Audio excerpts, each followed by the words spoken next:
cohésion d'un solide ionique ou moléculaire. Le sel de cuisine, de formule NaCl, est un solide sous forme de cristaux, tout comme le diode de formule I2 ou la glace H2O.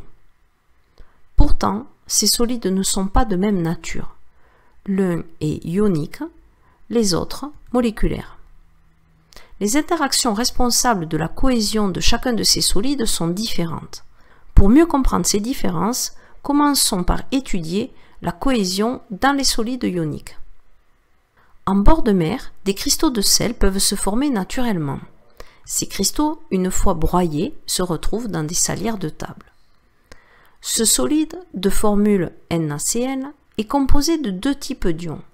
Un cation, l'ion sodium de formule Na+, et un anion, l'ion chlorure, de formule Cn-. Ces ions sont répartis régulièrement dans l'espace au sein d'un cube virtuel. Un solide ionique est constitué de cations et d'anions régulièrement disposés dans l'espace. La modélisation de NaCl que nous venons de voir n'est qu'une partie élémentaire qui, répétée indéfiniment, forme un ensemble plus vaste d'ions régulièrement agencés qui modélisent le sel de cuisine. Mais comment l'ensemble de cette structure parvient-elle à se maintenir? Les anions portent une charge négative, les cations une charge positive. Comme il y a autant de charges négatives que positives, le solide ionique est électriquement neutre. La présence de ces charges opposées crée des interactions électrostatiques attractives. Dans un solide ionique, chaque ion de charge Qa est entouré d'ions de charge Qb de signe opposé. L'interaction électrostatique attractive entre ces ions assure la cohésion du solide ionique. Étudions maintenant la cohésion dans un solide moléculaire. Dans de tels solides, deux interactions sont responsables de la cohésion: les interactions de Van der Waals et les éventuelles liaisons hydrogènes. Intéressons-nous tout d'abord aux interactions de Van der Waals. Les cristaux de diode sont constitués de molécules de formule I2 régulièrement réparties dans l'espace. Ces molécules, comme toute molécule, sont neutres. Elles sont formées de deux atomes d'iode, eux-mêmes neutres, ne laissant pas entrevoir la possibilité d'interaction électrostatique. Comment expliquer alors la cohésion de ces molécules entre elles dans un tel solide? Le mouvement désordonné des électrons fait apparaître à un instant T des charges partielles. Cela génère des charges partielles sur les molécules voisines, et donc l'apparition d'interactions. Les interactions de Van der Waals sont des interactions électrostatiques attractives, toujours présentes entre les molécules. Elles contribuent à la cohésion du solide moléculaire. Autre type d'interaction dans un solide moléculaire, les liaisons hydrogènes. Contrairement aux interactions de Van der Waals toujours présentes, les liaisons hydrogènes sont plus rares et ne peuvent exister que pour certaines molécules, par exemple entre deux molécules d'eau. En effet, l'atome d'oxygène possède des doublés non liants. De plus, la très grande différence d'électronégativité entre les atomes d'oxygène et d'hydrogène crée des liaisons très polarisées. Conclusion: une liaison hydrogène se crée entre l'atome d'hydrogène porteur d'une charge partielle positive et l'atome d'oxygène d'une autre molécule d'eau porteur, lui, d'une charge partielle opposée.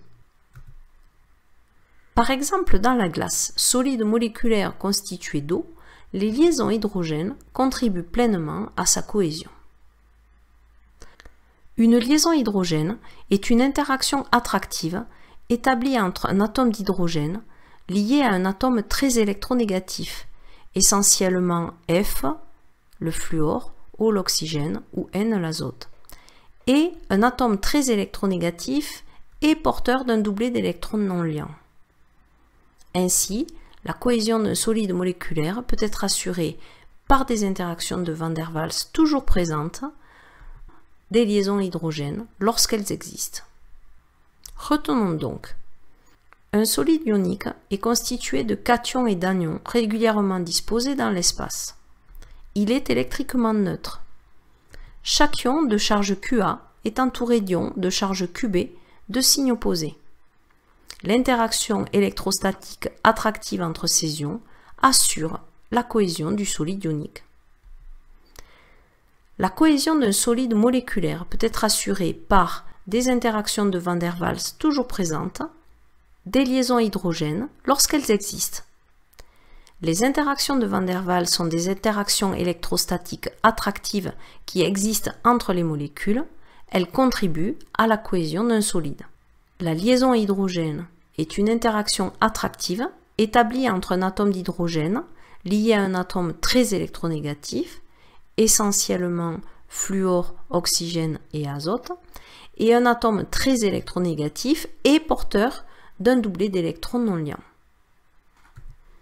Réalisons un petit test de 3 questions. Mettez sur pause lorsque le symbole suivant s'affiche pour prendre le temps de répondre. Question 1. Choisir la bonne réponse. Le sulfate de sodium est un solide ionique, Na2SO4 solide, qui contient 2 types d'ions, les ions sodium Na+, et les ions sulfate SO4-.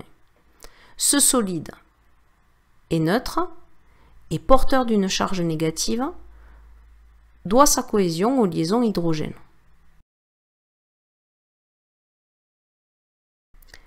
Le sulfate de sodium a pour formule chimique Na2SO4. Pour chaque ion sulfate, 2 ions sodium sont présents. Ce solide ionique, comme tout solide ionique, est donc globalement neutre. La réponse A est donc correcte et la réponse B est fausse. La liaison hydrogène existe dans un solide moléculaire en présence d'atomes d'hydrogène, ce qui n'est pas le cas ici. Donc la réponse C est également fausse. Question 2. Choisir la ou les bonnes réponses. Entre 2 molécules d'eau, une liaison d'hydrogène s'établit car O possède un ou des doublets non liants, H possède un ou des doublets non liants, O est très électronégatif. Une liaison hydrogène s'établit si l'atome d'hydrogène est lié à un atome très électronégatif. La réponse C est correcte.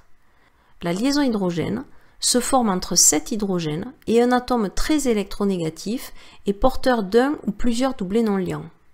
La réponse A est donc également correcte. La réponse B n'est pas correcte car l'hydrogène n'est pas porteur de doublets non liants. Question 3. Choisir la ou les bonnes réponses. Dans un solide moléculaire, il existe toujours des liaisons hydrogènes, des interactions électrostatiques entre anions et cations, des interactions de Van der Waals. Dans un solide moléculaire, aucun ion n'est présent. La réponse B n'est pas correcte. Les liaisons hydrogènes ne peuvent exister que rarement et en présence d'atomes d'hydrogène.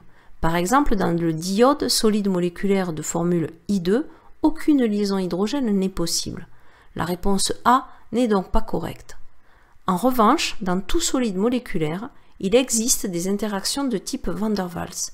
La réponse C est donc la seule réponse correcte.